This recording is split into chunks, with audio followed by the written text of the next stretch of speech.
Hi guys, so today's video is going to be a book unhaul, and my husband and I actually already took our books in. We have fantastic used bookstores in Arizona. The used bookstores are really great about ensuring there's only a limited amount of people going in. Everybody has a mask. They have little sanitation stations. So we went in, we took a bunch of our books in, and the plus of not having the books on me anymore is I can tell you how much we got in store credit. It was over $100 in store credit, which is why, if you've watched my videos regularly, I have another room that I film in sometimes, and I have turned the books around, and those are books that are unread. Sometimes they're books people have sent to me, but a lot of them are books that when we get store credit like that, we're like, I might as well take a gander. You find stuff, so that's why I have those books turned around. Those will be fun little mystery picks here and there. But anyway, jumping into the books that we took in. I'm not going to mention the books my husband took in. He didn't take in a ton. I'm just going to talk about the ones I took in. I just want to mention that though, so that you don't think I got over $100 in store credit for just these. He did bring in some stuff as well.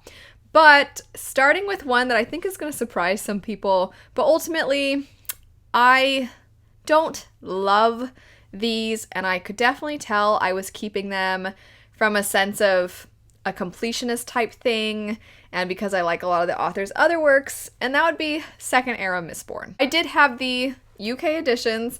That is why you no longer see the second era on my shelves. I took them in. I think that they're fun.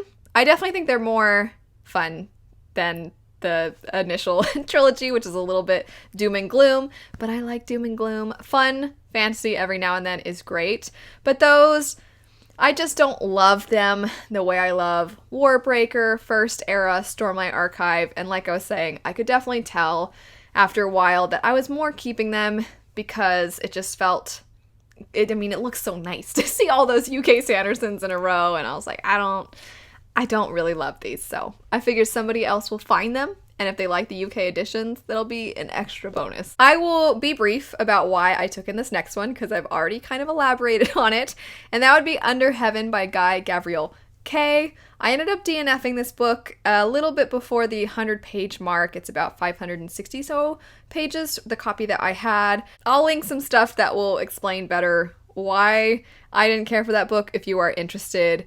Hopefully somebody else. It was a beautiful cover, and it was a pretty flexible paperback, so the edition itself is nice. Hopefully somebody else who is looking for that particular cover will find it and, get it at a discounted price. Next up, we have Bone Criers Moon, and this is one that I haven't talked about yet. It was on my before fall TBR. I asked all of you when I did my September TBR. I have my regular books for September TBR, and then I had a bunch of books that I wanted to read before fall officially started so that I could give you some fall recommendations if you're a mood reader, if you like to read with the seasons. But I had way too many books on that list, so I asked all of you to let me know which ones you wanted me to prioritize, and that one was in the second place spot behind Ninth House, which I haven't gotten around to yet. But I have picked up Bone Criers Moon. I definitely would still say, if it sounds interesting to you, to pick it up, because the premise was quite interesting, the magic was very interesting, and it created this hopelessness in the story, which I liked. By that I mean it very much felt like, what are our characters possibly going to be able to do? Because in their world, there is this group of women that help ferry the spirits of the dead into the afterlife. If they don't do this task, those spirits stay in our world and they feed off of the living. However, in order to prove themselves to the gods that they are willing to sacrifice essentially their lives for this cause, they have to play this song. This song, if they play it on a bridge, will have this magical pool where a man will show up, kind of like a siren song. A man will show up. This is supposed to be the woman's one true love. She either can kill that person right then and there, and then that will be kind of her rite of passage into becoming one of these farriers of the dead, or they have a year where they can spend that time with their one true love, and if they want to try to have a child, they can. That's kind of how they keep the clan of women going, is the ones that choose to spend this year with their one true love. If they don't kill this man will die anyway. At the end of that year, it's like they're cursed now. Fascinating concept, and there's more to the magic that I also really liked. But I think given the setup, you can kind of sense that there is this like enemies to lovers type of trope going on, and I was on board. That's what I was expecting from it. That's what I was hoping to get. And I didn't really connect with that element of the story, and it does play a very big role in the book, and I just didn't find myself really caring if they were in love, if they ended up together. I don't know. It's a book that I think the possibility of the love story is a big part of the story, and I didn't really connect with it. So it ended up not being a total favorite for me. Next up is a story that has become quite popular. I read it last year around when it came out, and that would be Serpent and Dove. This is a story that's kind of sort of like an alternate fantasy history combination, and it's about this girl who's a witch and a boy who's a witch hunter, and it's an enemies to lovers trope again. I found it amusing and entertaining, and I was thinking about picking up the sequel, but I was planning on picking up the sequel when it was supposed to be a duology. I thought it was going to be a duology, so maybe it's my mistake, or maybe that has changed because of the success of the first one.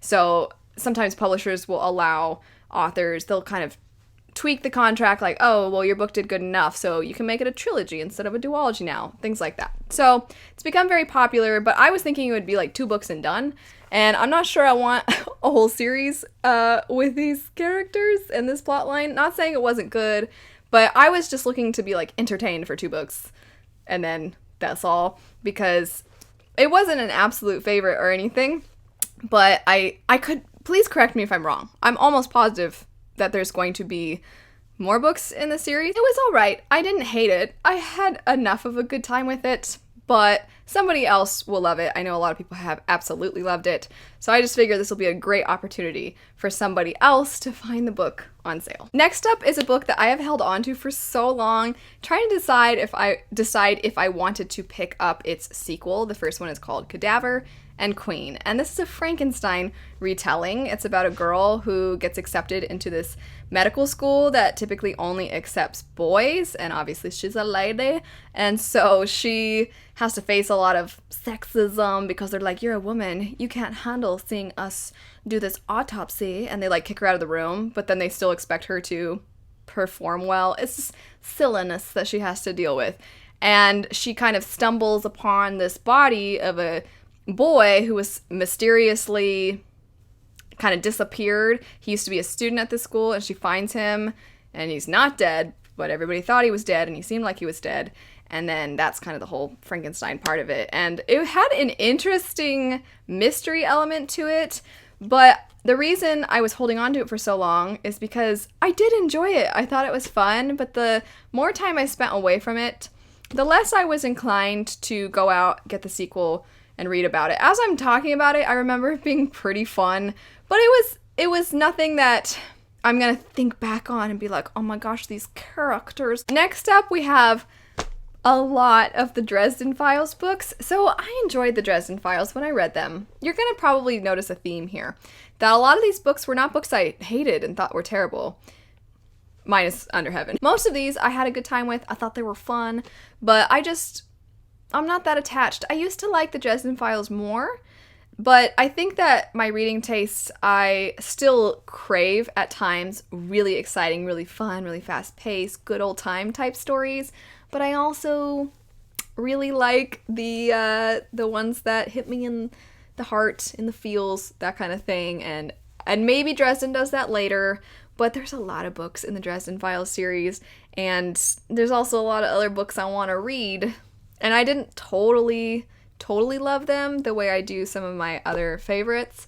So I had a lot of them though, because whenever I would get store credit, a lot of times they have them at this store and they'll have them for like $4. So if I have $20 of store credit, I can get 5 of them at once. So I had quite a few of them, and I took them all in. Hopefully that will help somebody go in and be like, what? They're like all here. Last, I took in some of the American editions of the Witcher series. So I'd already taken some of these in because I had done dedicated reviews for them. And the other ones I hadn't done dedicated reviews for, but I don't know. I would like to still at some point. I'm hoping, since the success of the show and the fact that the game obviously is huge, that we'll eventually get some beautiful American editions. We've got the one that's got sort of the Netflix cover on it. It's nice looking, but I'm going to wait and see if they come out with the rest of the series in those editions and what those covers are going to look like. And I also just want to see if something like Juniper Books ever gives us a really cool Witcher set. I would help create it, I'm just saying. That is it for my book unhaul. Like I said, my husband also took in some books, so that contributed to that over $100 in store credit. Bookmans is amazing. That's the store we went to. If you're ever in Arizona, them and Changing Hands are wonderful. I highly recommend checking out both of them. You will likely find something. You will likely find something there. They also have video games, TV shows, musical instruments. They have so many things at Bookmans, whereas Changing Hands is mostly just a bookstore. But anyway, thanks so much for watching. Let me know if you've been doing any unhauling lately. It's definitely a good feeling when you're like, somebody else can have these and I have more room for more books. Have a wonderful rest of your day though, and I'll see you all later. Bye.